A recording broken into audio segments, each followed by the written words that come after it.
Party van hierdie wapens het natuurlik ook interessante ou byname gehad. Een van die mooiste en bekendste byname is seker die woord Osanna. Die troetelnaam Osanna het blykbaar eers na die groot trek in die volksmond omgang gevind. Snaphaan of Osanna verwys breedweg na die verskeidenheid vuursteengewere wat deur die voortrekkers gebruik is. Bekende snaphane of Osannas is byvoorbeeld die Leefik, die Jacob Oortman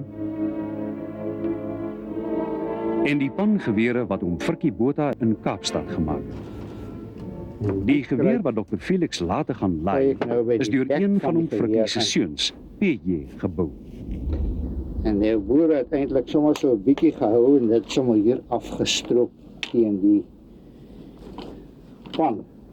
Maar ek gaan liewers 'n bietjie fyn kruit gebruik vir die pan. Maak nou die pan toe.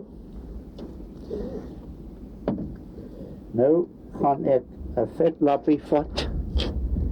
Die vetlappie sit ek op die bek van die Osanna, so. En ek vat my laaistok en druk hom af tot teen aan die lading, anders te van die geweer was. Tyd te bespaar, sit ek die laaistok daar so neer. En ek gaan nou hoop dat hy sal afgaan. Ek haal hom oor.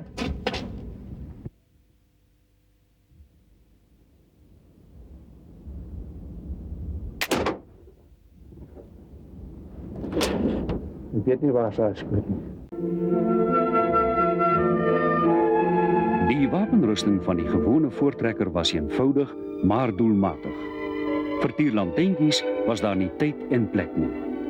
Die eerste en laaste vereiste was doeltreffendheid.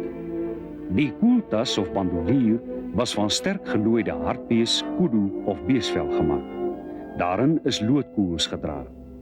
Begrippe soos 4-ponder, 6-ponder, 12-ponder ensovoorts hou regstreeks verband met die grootte van die ammunisie. Vir 'n 6-ponder geweer is 6 koels uit 'n pond lood gegiet wat presies in die loop pas. Dit beteken dieselfde as die term 6 op die pond. En dit is dan ook hier by Bloedrivier, waar die voortrekkers met Osanna soos hierdie, seker een van die beslissendste veldslae in die geskiedenis van die Afrikaner gelewer het. Vandag is die dubbelloop vuursteen geweer waarin Andries Pretorius in die slag van Bloedrivier geveg het, in die vuurwapenversameling van die Nasionale Kultuurhistoriese Museum in Pretoria.